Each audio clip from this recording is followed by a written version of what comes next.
सभी को जय जिनेन्द्र। मंगलाचरण करते हैं। णमिदूण सौभ सिद्धे झाणुत्तम खविद दीध संसारे। दस दस दो दो यजने दस दो अणुपे हणम गोच्छे। बोलिए श्री खजराट अजितनाथ भगवान की जय। आचार्य श्री कुंद कुंद स्वामी की जय। हम सभी का यह परम सौभाग्य है कि हम 12 भावनाओं का वर्णन करने वाले आचार्य कुंद कुंद स्वामी के महान ग्रंथ 12 अणुपेखा का अध्ययन कर रहे हैं। यह ग्रंथ एक एक शब्द समझने के लिए हमें मिल रहा है। प्राकृत भाषा का है लेकिन बेहद सरल ग्रंथ है। 12 भावनाओं में आश्रव भावना का वर्णन चल रहा है। आज हम दो गाथाएं क्रमशः 58 और 59 नंबर का अर्थ देखेंगे। आश्रव की जो क्रियाएं हैं वो हमारे जीवन में किस दृष्टि से कितनी छोड़ने योग्य हैं या अपनाने योग्य हैं, ये हमें इन दोनों गाथाओं के द्वारा समझ में आएगा। तो फिर प्रारंभ करते हैं। गाथा क्रमांक 58। उच्चारण। आसव हेदु। आसव हेदु, यहाँ दा में बड़े ऊ की मात्रा है तो उच्चारण में थोड़ा लंबा जाएगा। आसव हेदु जीवो जम्म समुद्रे। जम्म समुद्रे निमज्जते। निमज्जते क्षिप्पम। क्षिप्पम आसव किरिया। आसव किरिया तम्हा। तम्हा मोक्ष निमित्तम। मोक्ष निमित्तम ण चिन्तेजो। चिन्तेजो आसव हेदु जीवो। आसव हेदु जीवो जम्म समुद्रे निमज्जते क्षिप्पम। जम्म समुद्रे निमज्जते क्षिप्पम आसव किरिया तम्हा। आसव किरिया तम्हा मोक्ष निमित्तम न चिन्तेजो। मोक्ष निमित्तम न चिन्तेजो। बहुत सुंदर और बहुत अच्छी गाथा है।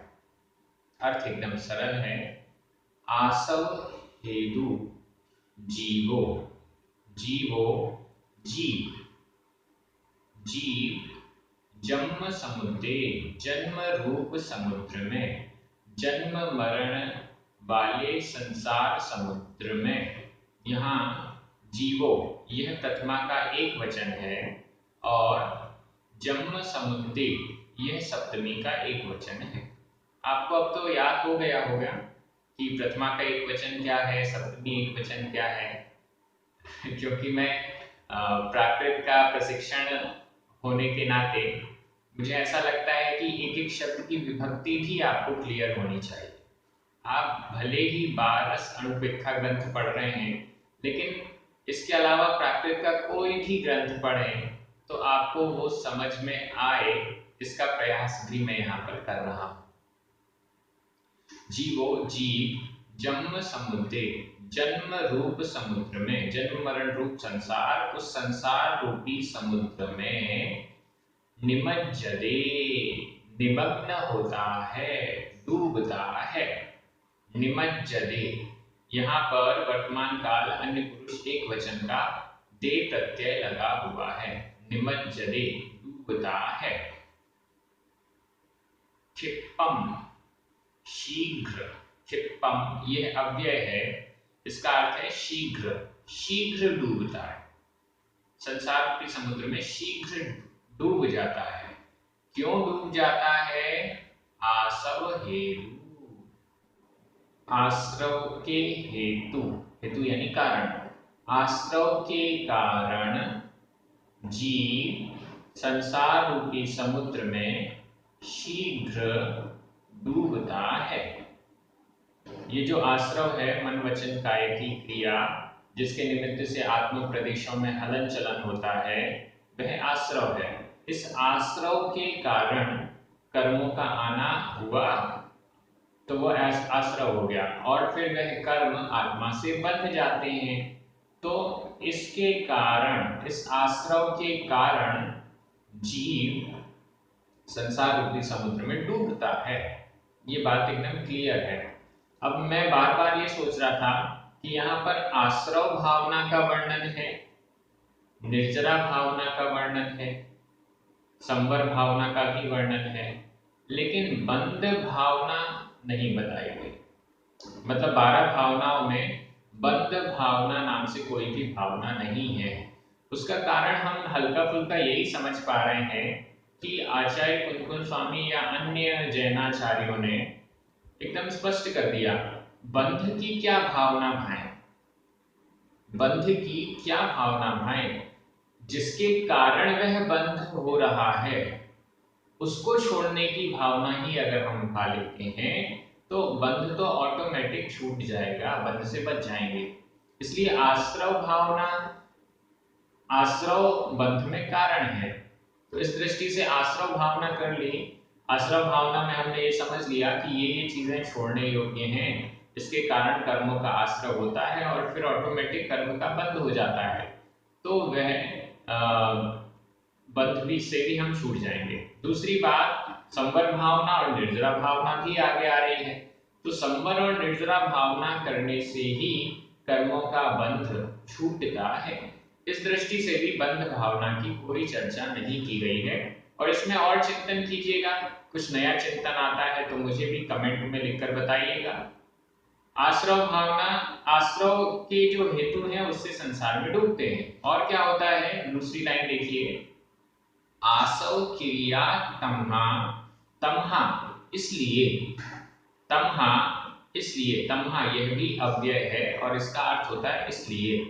तमहा इसलिए, आसव क्रिया, आश्रव की जो क्रिया है, आसव आश्रव, क्रिया क्रिया, आश्रव की क्रिया, मोक्ष निमित्तम न चिंतेज्यो।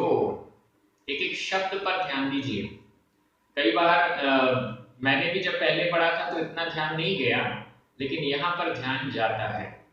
मोक्ष निमित्तम, मोक्ष मोक्ष के, निमित्तम निमित्त, मोक्ष के निमित्त, मोक्ष के लिए, आसव क्रिया, आश्रव की जो क्रिया है, ना नहीं, चिंते जो चिंतन करना चाहिए। मोक्ष के निमित्त कभी भी आश्रव की क्रिया का चिंतन नहीं करना चाहिए। मतलब मैं अच्छा अच्छा आश्रव करूं, ऐसा चिंतन भी यदि हम करते हैं तो वह मोक्ष के निमित्त नहीं होगा। हम सोचें कि अच्छे कार्य करें, मन वचन काया की क्रियाओं को भी हम एक तो होता है अशुभ और एक है शुभ। तो आश्रव चाहे शुभ क्रिया का हो या अशुभ क्रिया का हो, वह मोक्ष का निमित्त नहीं बनेगा। थोड़ा सा ध्यान से समझिएगा, विषय थोड़ा ऐसा हो गया है। अशुभ आश्रव तो बिल्कुल भी नहीं करना, लेकिन शुभ आश्रव भी है अगर, तो वह मोक्ष के निमित्त नहीं है। हाँ, ये हो सकता है कि मोक्ष के साधन जुटाने में निमित्त बन जाए। थोड़ा सा डिफरेंस है। मोक्ष के साधन जुटाने में वह निमित्त बन सकता है शुभाश्रव। मोक्ष के निमित्त मनुष्य पर्याय, मोक्ष का निमित्त शरीर में सहनन, मोक्ष का निमित्त स्वास्थ्य ठीक होना, मोक्ष का निमित्त इंद्रियों में प्रबलता रहना, शरीर में शक्ति होना, तप करने योग्य होना, उपसर्ग सहन करने योग्य होना इत्यादि। ये सब मोक्ष के निमित्त तो मिल सकते हैं, लेकिन मोक्ष नहीं मिल सकता। ये बात यहाँ पर स्पष्ट की गई है। तो हमें समझना होगा कि मोक्ष के निमित्त ये आश्रव नहीं होता है। मोक्ष के जो सहायक कारण हैं उनको जुटाने में भले समर्थ हो जाए, लेकिन पुरुषार्थ, ये सब सामग्री मिलने के बाद भी पुरुषार्थ तो हमको स्वयं ही करना होगा। उस पुरुषार्थ के द्वारा, उस मोक्ष पुरुषार्थ के द्वारा ही हमारा कल्याण हो सकता है, ऐसा समझना चाहिए। यहाँ पर जो चिंतेज्यो शब्द आया है, यह विधि कृदंत का प्रयोग है। विधि कृदंत का ये अनियमित प्रयोग है। तो एक बात तो स्पष्ट हो गई, मोक्ष के निमित्त यह आश्रव क्रिया नहीं है। हाँ, संसारिक दुखों को दूर करने के लिए, कष्टों को दूर करने के लिए जो शुभ क्रियाएं बताई गई, शुभ मन, शुभ वचन और शुभ काय, ये हमारे लिए उपयोगी हो सकता है। इसको इतना ही समझिएगा, शुभ मन, शुभ वचन और शुभ काय, इसकी चर्चा की है आचार्य कुंतन स्वामी ने स्वयं। ये हमारे लिए क्यों इंपॉर्टेंट है? क्योंकि ये हमें मोक्ष तो नहीं पहुंचाएंगी, लेकिन मोक्ष की जो सामग्री है, जरूरी सामग्री जिसके बिना मोक्ष नहीं हो सकता है, वो हमें ये शुभ मन, शुभ वचन और शुभ काय हमें दिला सकते हैं। हम ये सोचें कि हमें मोक्ष जाना है तो बहुत सारी सामग्री, मनुष्य भाव, मनुष्य पर्याय नहीं होगी तो मोक्ष की कोई चर्चा ही नहीं होगी। मनुष्य पर्याय में भी यदि हमारे अंग उपांग ठीक नहीं है, सहन ठीक नहीं है, शारीरिक क्षमता नहीं है, अस्वस्थ रहते हैं या और भी कोई परेशानी, समस्या है, तो फिर हम मोक्ष के लिए कुछ पुरुषार्थ नहीं कर पाते। तो इस दृष्टि से ये जो शुभ आश्रव है वो थोड़ा सा दूसरी दृष्टि से इंपॉर्टेंट है। अब अगली गाथा में चलते हैं। गाथा क्रमांक 59। उच्चारण: पारम पज्जाएण, पारम पज्जाएण दु आसव किरियाए, आसव किरियाए णत्थि, णत्थि निव्वाणम, निव्वाणम संसार गमन कारण मिदि, संसार गमन कारण मिदि निंदम, निंदम आसवम जान।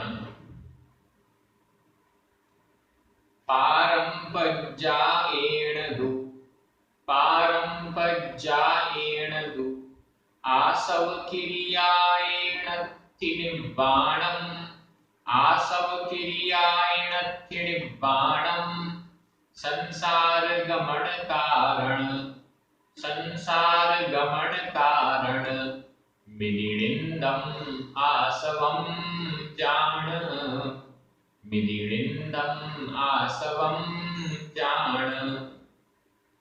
ये गाथा भी बहुत महत्वपूर्ण है। पारम पज्जाएण दु, परंतु, दु का अर्थ परंतु भी होता है और ये अव्यय है, इसका भी अर्थ भी हो सकता है और भी बहुत से अर्थ हो सकते हैं। गाथा की पूर्ति के लिए भी ये शब्द कई बार आता है। दु, परंतु या भी अर्थ ले लें। पारम पज्जाएण, परंपरा के द्वारा, पारम पज्जाएण का अर्थ हो गया परंपरा से, परंपरा के द्वारा, परंपरा से। यहाँ तृतीया का एक वचन है। परंपरा से दु भी, आसव क्रियाएं, आश्रव क्रिया के द्वारा, यह भी आसव क्रियाएं, क्रियाएं, यह भी स्त्रीलिंग में है क्रिया शब्द और इसका तृतीया का एक वचन है। ऊपर जो पारम पज्जाएण था वह नपुंसक लिंग का शब्द था और वह भी तृतीया का एक वचन था।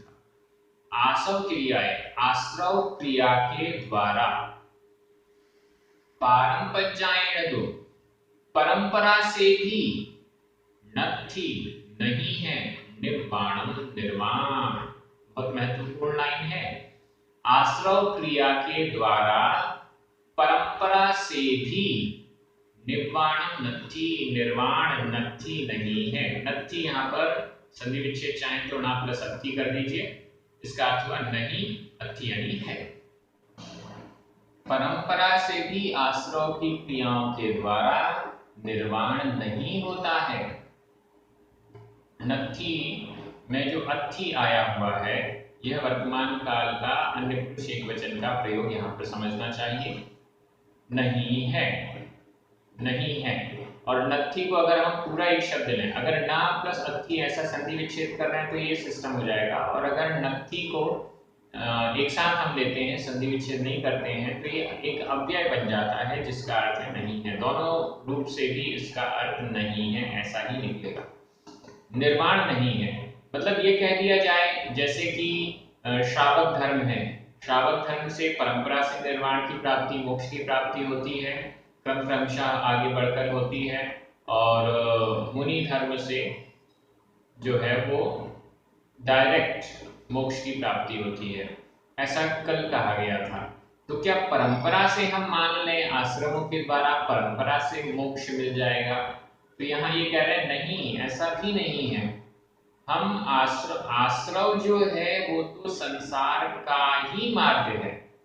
नीचे कह रहे हैं ना, संसार गमन कारण निधि, कारणम आधामा इति, आधामा और ये मिलकर मामी की मात्रा हुई। संसार गमन कारणम, आश्रव तो संसार में गमन का कारण है। आश्रव किसी भी प्रकार से निर्वाण का, परंपरा से भी निर्वाण का निमित्त नहीं है, निर्वाण प्राप्त नहीं कराता है, वो तो आश्रव का ही कारण है, ऐसा समझना चाहिए। निंदम निंदनीय है, निंदा के योग्य है। आश्रव ऐसे आश्रव को जानो, जानो। यह विधि एवं आज्ञा काल का अन्य पुरुष मध्यम पुरुष एक वचन का प्रयोग है, जानो। यहाँ पर जीरो प्रत्यय लगा हुआ है। तो आश्रव को ऐसा जानिए कि वह निर्वाण में निमित्त नहीं है, वह तो संसार गमन का कारण है। अब इसको हमें समझना है, तो फिर हम करें क्या? हमारे पास तो कोई चारा ही नहीं है। मन वचन काय की क्रिया को रोक पाना यह तो असंभव है। हाँ, यह तो असंभव है। हम शरीर की क्रिया को रोक लेते हैं, लेकिन फिर भी श्वास तो हमारी चल रही है। श्वास चलने से हमारे शरीर की क्रिया तो बनी ही रहेगी। तो क्या हम मरण को प्राप्त कर लें श्वास रोककर? नहीं, ये नहीं हो सकता।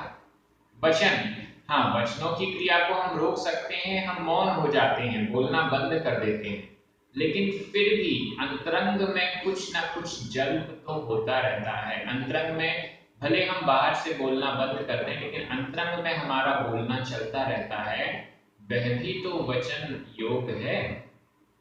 और मन को तो रोकना असंभव है।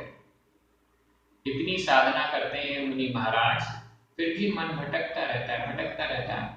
अब इस मन वचन काय की क्रिया को तो रोक ही नहीं पाएंगे, तो फिर मोक्ष मिलेगा कैसे? ये बहुत बड़ा प्रश्न है। मन वचन काय की क्रियाओं को हम नहीं रोक पाते तो हमें मोक्ष कैसे मिलेगा? आश्रम कैसे रुकेगा? तो इसके लिए उपाय स्वयं आचार्य कुंकुन स्वामी ने पिछली गाथाओं में बताया, उस पर हमें ध्यान देना चाहिए। यहाँ पर कॉन्क्लूजन पर चल रहे हैं, आश्रव भावना के अंत में चल रहे हैं। आश्रव तो जहर है, इससे दूर रहना चाहिए। आश्रव तो डुबाने वाला है, इससे दूर रहना चाहिए, ऐसा कह रहे हैं। लेकिन एक नीति है कि जहर को नष्ट करने के लिए भी जहर को औषधि बनाने की आवश्यकता है। जो औषधि बनती है, जहर को काटने वाली जो औषधि बनती है, जो उसका एंटीडोट बनता है, वह एंटीडोट भी उसी जहर से ही बनता है। कांटे को निकालने के लिए कांटे की ही आवश्यकता है। हमारे पैर में कांटा लग गया, हम अपने हाथ से कितना भी प्रयास करें, उसका छोटा टुकड़ा पैर में लगा ही रह जाएगा, वो नहीं निकल पाएगा। लेकिन कांटे को हम निकालने के लिए हम दूसरे कांटे का प्रयोग करें तो वह कांटा निकल जाता है। यहाँ भी यही समझना होगा। आचार्य कुंकुन स्वामी ने पिछली गाथाओं में ये समझाया ही है। इसलिए मैं इस बात को यहाँ पर एकदम स्पष्ट कर दूं कि ऐसा नहीं हो जाए कि हम कुछ गड़बड़ समझ लें आश्रव भावना का चिंतन करते करते। कांटा लगा हुआ है अशुभ क्रियाओं का। अब इस अशुभ क्रिया के कांटे को अशुभ मन, अशुभ वचन, अशुभ काय को, इनको दूर करने के लिए हम क्या करें? आचार्य कुंकुल स्वामी ने स्पष्ट कहा, शुभ मन, शुभ वचन और शुभ काय, इसका उपयोग कीजिए। अशुभ मन को दूर करना है तो शुभ मन, अपने आप को शुभ मन में कन्वर्ट करें। अशुभ वचन से बचना है, शुभ वचन में कन्वर्ट करें। अशुभ काय से बचना है तो शुभ काय में अपने आप को कन्वर्ट करें।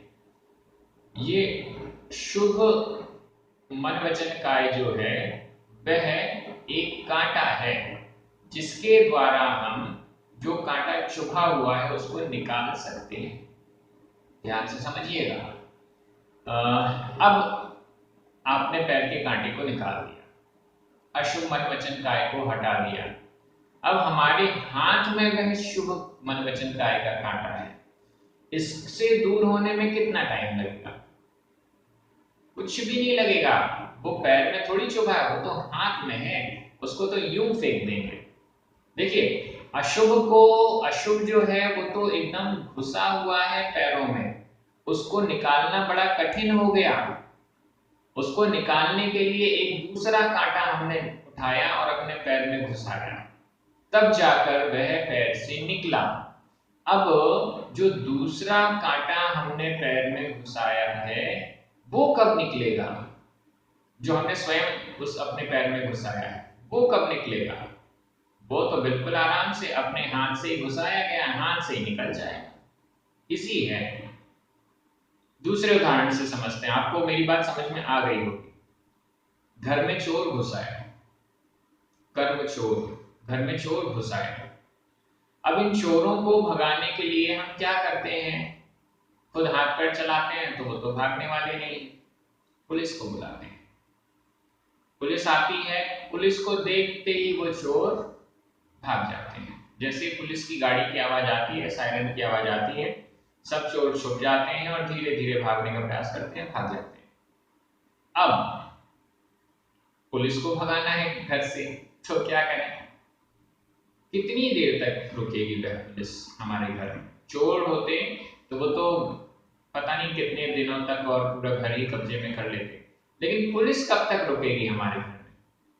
अब चोर भाग गए, सब कुछ हो गया, तो कितनी देर रुकेगी? मुश्किल से जब तक आप चाय पानी कराएंगे, जब तक उनकी सेवा करेंगे और थैंक यू बोलेंगे, तब तक रुकेगी। इसके बाद पुलिस भी चली जाएगी। तो यह जो अशुभ आश्रव है, ये तो हमें अनादिकाल से हमें जकड़ा हुआ है, पकड़ा हुआ है। अब इस अशुभ आश्रव को हटाने के लिए हम शुभ आश्रव का सहारा लेते हैं। जब शुभ आश्रव के द्वारा अशुभ आश्रव पूर्ण रूप से हट जाता है तो फिर शुभ आश्रव तो ऑटोमेटिक गायब हो जाता है, वो कुछ करने वाला नहीं है, ऐसा समझना चाहिए।